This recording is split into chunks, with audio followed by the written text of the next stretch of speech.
Cerita soal keberandalan Roma irama remaja juga diakui oleh sang kakak, Benny Muharram.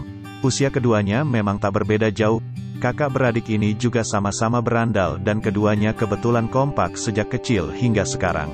Usia kami tidak berselisih jauh, kata Benny. Jika Roma dilahirkan di Tasikmalaya, maka Benny dilahirkan di Jakarta. Sang ayah yang tentara pejuang itu kemudian membawa keluarganya ke Tasik, tapi beberapa tahun kemudian kembali lagi ke Jakarta. Saat itu Benny sudah masuk sekolah TK dan sudah punya adik baru lagi. Roma, Handi, dan Ance adalah adik-adik Benny. Keluarga ini kemudian tinggal di Jalan Cicarawa, Bukit Duri, kemudian pindah ke Bukit Duri Tanjakan. Di situ, kami menghabiskan masa remaja sampai tahun 1971 dan kemudian pindah lagi ke Tebet, ujarnya. Karena usia yang tidak berbeda jauh, mereka hampir selalu berangkat berdua-duaan. Menurut Benny, seperti juga menyanyi, Roma sejak kecil juga menaruh minat yang dalam pada bidang agama. Kebetulan orang tua di zaman itu selalu mengharuskan anak-anaknya untuk mengaji, baik ke surau atau ke rumah kiai.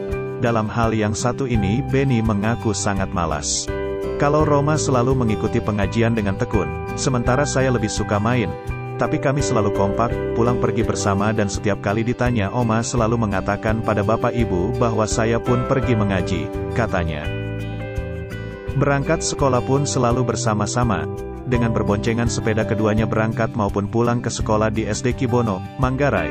Menurut Benny, sejak masih duduk di SD, bakat nyanyi adiknya itu sudah tampak menonjol. Oma paling rajin kalau disuruh maju ke depan kelas untuk menyanyi. Berbeda dengan murid-murid yang lain, setiap Oma dapat giliran menyanyi, tanpa malu-malu dia akan menyanyi dengan suara keras, sehingga terdengar di kelas-kelas lain. Ini menjadi perhatian anak-anak karena yang dinyanyikan Oma bukan lagu kebangsaan atau lagu anak-anak pada umumnya, tapi justru lagu-lagu India, ujar Benny. Sayangnya, perhatian Roma terhadap musik, sangat mengganggu konsentrasi belajarnya. Pernah suatu hari ketika ia sedang belajar di kelas, di SMA Negeri 8 Jakarta, tiba-tiba ada beberapa temannya menjemputnya untuk bermain musik. Rombongan pemusik yang mengendarai truk sampah itu tidak berani masuk lewat depan kelas tapi dari arah samping kelas. Mereka memberi kode pada Roma.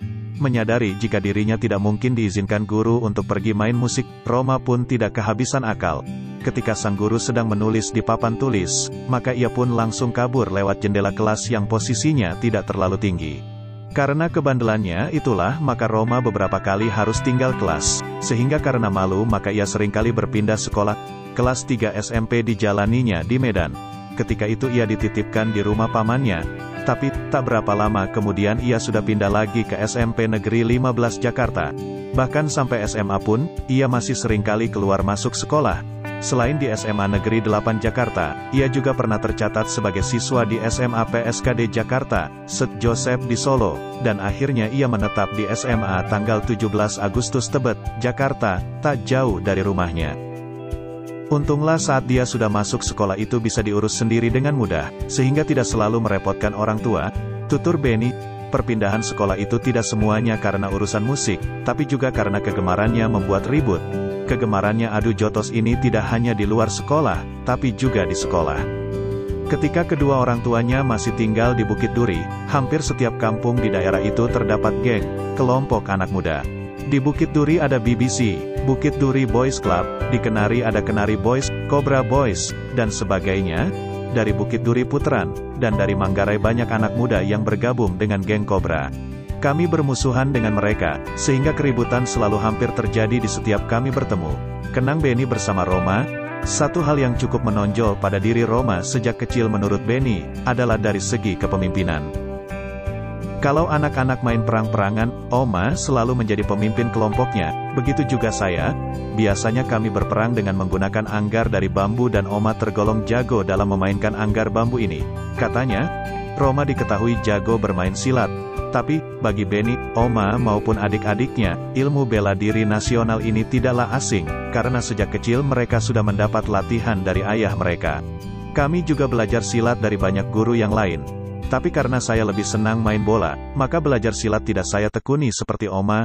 Selesai dari satu guru dia belajar dari guru yang lainnya lagi. Dia pernah belajar silat cingkrik, paduan silat Betawi dan Cimande, pada Pak Rohimin di Kebun Jeruk, Jakarta Barat. Dia juga pernah belajar silat si Gundel di Jalan Talang, selain beberapa ilmu silat yang lain. pungkas Benny. Menurut Benny, kenakalan Roma dikarenakan kejenuhan di rumah. Untuk zaman itu, kondisi keluarga kami di Tebet tergolong cukup kaya dibanding dengan masyarakat sekitar. Kami selalu berpakaian bagus.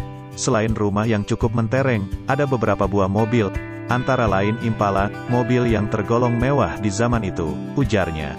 Benny pun menceritakan bahwa suasana rumah mereka cenderung bergaya feodal. Sehari-hari ayah dan ibu mereka berbicara dengan bahasa Belanda. Selain makan harus bersama-sama, anak-anak pun harus memenuhi disiplin di rumah yang cukup ketat. Sebagai anak muda, kami merasakan suatu kejenuhan. Mungkin karena itulah maka kami sempat berpikir untuk keluar dari rumah atau pergi merantau, ujar Benny.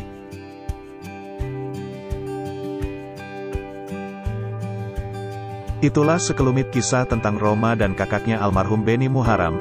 Nantikan kisah menarik lainnya hanya di Khairul Umam Official. Jangan lupa di-subscribe ya, Barakallah.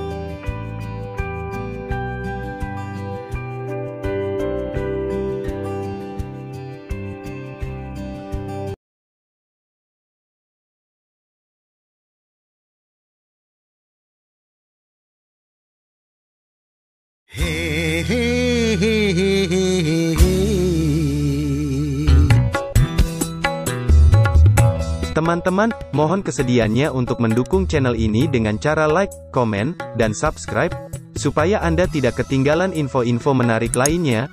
Saya doakan, yang subscribe dimurahkan rezekinya oleh Allah Subhanahu wa Ta'ala. Amin.